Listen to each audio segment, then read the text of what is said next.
BCom part second EFM paper first financial management. इस financial management का जो first paper है इसमें चैप्टर चल रहा था अपना रेशो एनालिसिस और अनुपात विश्लेषण का जो चैप्टर हैं इसके अंतर्गत अपने अभी तक पढ़े हैं लिक्विडिटी रेशो, तरलता अनुपात और एक्टिविटीज रेशो। आज हम पढ़ेंगे प्रॉफिटेबिलिटी रेशोज, लाभदायकता अनुपात। एमडीएस यूनिवर्सिटी के जो विद्यार्थी हैं उनका बीकॉम पार्ट सेकंड के जो सिलेबस है उसके अंतर्गत रेशो एनालिसिस में 3 तरह के रेशो दे रखे हैं। एक तो दे रखा है लिक्विडिटी रेशो, तरलता अनुपात, दूसरा दे रखता है एक्टिविटी रेशो, क्रियाशीलता अनुपात, और तीसरा दे रखता है प्रॉफिटेबिलिटी रेशो, लाभदायक अनुपात। 2 अनुपात हम पढ़ चुके हैं, आज शुरुआत कर रहे हैं अपन प्रॉफिटेबिलिटी रेशो, लाभदायक अनुपात।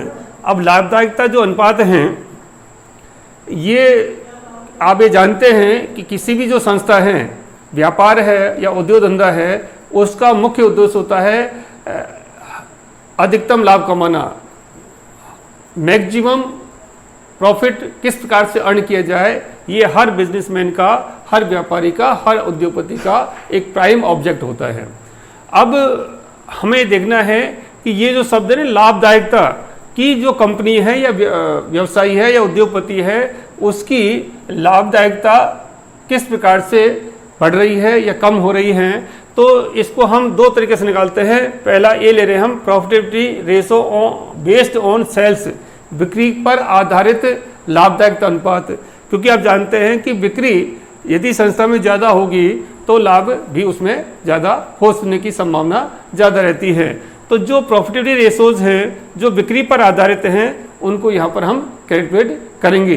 तो बिक्री पर आधारित जो लाभदायकता के विभिन्न अनुपात हैं उनमें सबसे पहला अनुपात है जो आज हम पढ़ेंगे वह है ग्रॉस प्रॉफिट रेशो, सकल लाभ अनुपात।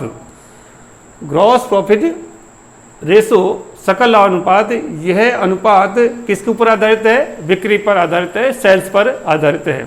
इसका जो फॉर्मूला है वह है gross profit upon net sales into 100, यानी कि जो ग्रॉस प्रॉफिट है अपॉन नेट सेल इंटू 100। यदि दूसरा फॉर्मूला हम काम में ले सकते हैं, यदि आपके पास में ग्रॉस प्रॉफिट के डेटा नहीं है, कॉस्ट ऑफ गुड्स सोल्ड के डेटा हैं या अन्य इन्फॉर्मेशन तरह की हैं, उनसे हम निकाल सकते हैं। तो दूसरा फॉर्मूला इसमें net sales minus cost of goods sold upon net sales into 100। अब इसके अंदर दिखता है कि नेट सेल्स का मतलब क्या है कि नेट सेल्स इक्वल टू है total sales minus sales return. किसी भी व्यवसाय के अंतर्गत जो बिक्री है वो 2 प्रकार की हो सकती है, कैश सेल्स हो सकती है और क्रेडिट सेल्स हो सकती है। उधार बिक्री है चाहे नगद बिक्री है, वो जो टोटल सेल्स है उस टोटल सेल्स में से हमें जो सेल्स रिटर्न है, जो विक्रय वापसी उसको घटाना है। उसके बाद क्या जाएगा आपका net sales.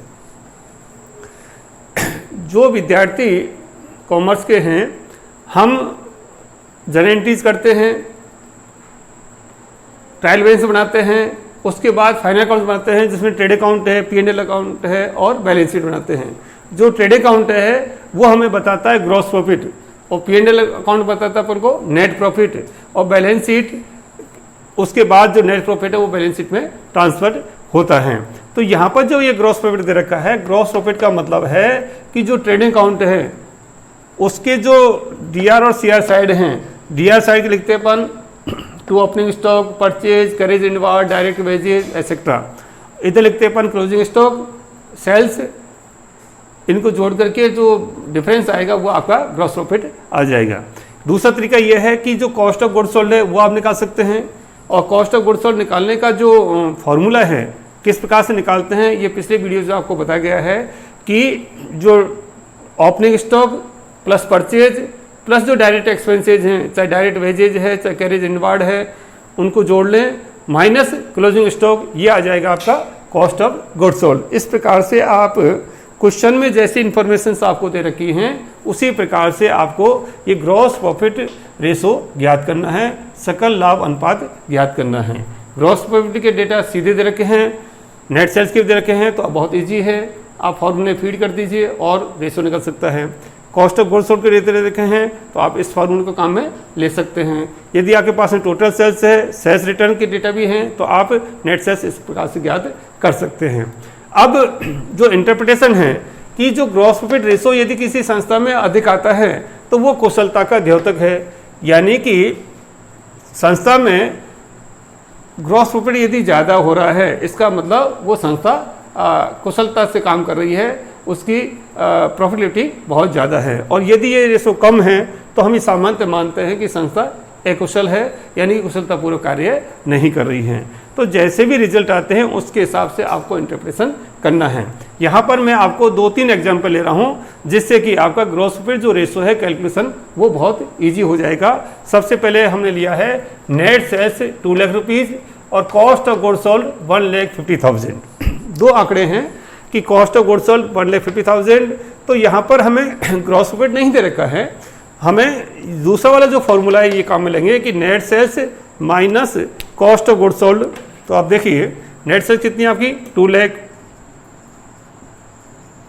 Minus cost of goods sold कितना है इसमें 1,50,000, 1,50,000 ये आ गया आपका 50,000, ठीक है। अपॉन क्या है नेट सेल्स कितनी है आपकी 2 लाख इंटू 100। अब इसको यदि हम मल्टीप्लाई करें तो ये आ गया 25%, वेरी इजी।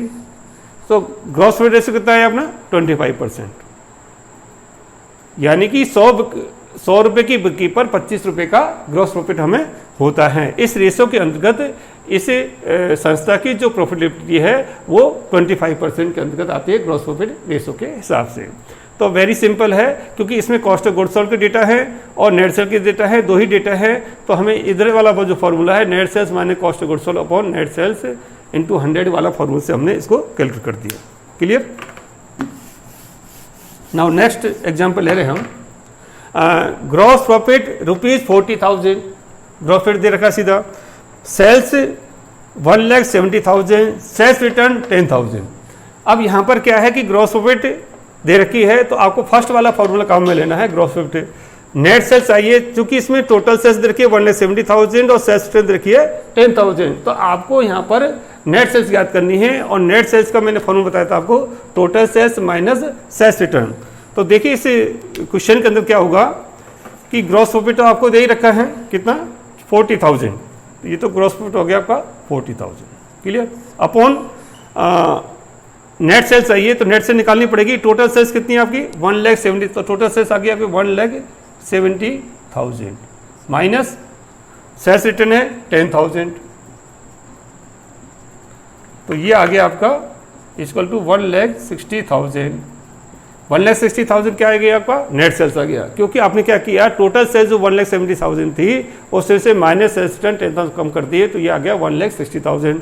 तो नेट सेल्स कितनी है कोई 1,60,000, तो यहाँ अपन 1,60,000 इंटू 100। क्लियर। ये इससे ही कटा, इससे ही कट गया 100, तो 400/16। तो इसको और भी कर सकते हैं हम, इसका भी कितना गया 25%। ओके, तो इस क्वेश्चन में भी कितना है 25%। क्लियर। यानी कि यहाँ पर आपको ग्रॉस प्रॉफिट दे रखा है तो पहले वाला हमने फॉर्मूला काम में लिया, नेट सेल्स नहीं दे रखी है, टोटल सेल्स दे रखी है, सेल्स रिटर्न दे रखी है, तो हमने क्या किया टोटल सेल्स में से सेल्स रिटर्न कम कर दिया, तो आपके पास नेट सेल्स आ गई, दोनों आंकड़े आगे इसमें फीड कर दिए और इस तरह से 25% आपका ग्रॉस प्रॉफिट रेशो कैलकुलेट हो गया। क्लियर। ये दो एग्जाम्पल तो ऐसे थे जिसमें कि आपको ग्रॉस प्रॉफिट दे रखा था और कॉस्ट ऑफ गुड्स सोल्ड भी दे रखे, दोनों चीज़ें दोनों फॉर्मूले क्लियर हो गए। अब यहाँ पर एक और एग्जाम्पल लेते हैं अपन, opening stock 1 lakh rupees, purchase 4 lakh rupees, direct wages 50,000 और क्लोजिंग स्टॉक है 50,000, सेल्स है आपकी 6 लाख रुपीज़। ये फिगर हैं। अब यहाँ पर नहीं तो आपको ग्रॉस प्रॉफिट दे रखा है, नहीं कॉस्ट ऑफ गुड्स सोल्ड दे रखा है, केवल जो सेल्स है इसको हम नेट सेल्स मान सकते हैं, ये चीज़ इसमें दे रखी है। तो अब आपको किस प्रकार से ज्ञात करना है। सपोज करिए आप यदि फर्स्ट फॉर्मूला काम में लेना चाहते हैं तब आपको इसमें ग्रॉस प्रॉफिट निकालना पड़ेगा, और ग्रॉस प्रॉफिट निकालने के लिए क्या करेंगे अपन ट्रेडिंग अकाउंट बनाते हैं। ट्रेडिंग अकाउंट के अंतर्गत आप जानते हैं कि ये जो डीआर साइड है और ये सीआर साइड है, यहाँ पर जो टू ओपनिंग स्टॉक कितना है 1 lakh rupees, to purchase 4 lakh rupees, direct expenses कितने हैं, वेजेज है 50,000, क्लोजिंग स्टॉक इधर आएगा, by closing stock 50,000, by sales 6 lakh, ये टोटल आ गया 6,50,000। अब यहाँ जो टू ग्रॉस प्रॉफिट आएगा कितना, ग्रॉस प्रॉफिट जीपी कितना आ गया 6,50,000, इसमें से मान के 5 लाख 1 लाख रुपीज़, तो 1 लाख रुपीज़ ग्रॉस प्रॉफिट आ गया। एक बार पुनः समझ लीजिए, आपके ट्रेडिंग अकाउंट क्या किया, to opening stock, to purchase, to direct wages, इधर by closing stock, by sales, इन दोनों का टोटल बराबर होना चाहिए, तो ग्रॉस प्रॉफिट आ गया। इनका जो बैलेंस है वो 1 लाख, तो आप देख लीजिए ये टोटल बड़ा, अब ग्रॉस प्रॉफिट आ गया आपका 1 लाख, फॉर्मूला फिट कर दीजिए 1 लाख अपॉन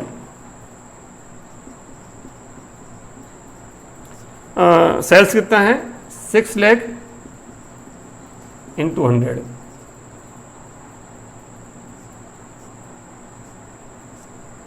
सौ में 6 का भाग दीजिए तो 6 कम 6 36, लगभग 16.67% ये आ गया आपका ग्रॉस प्रॉफिट रेशियो।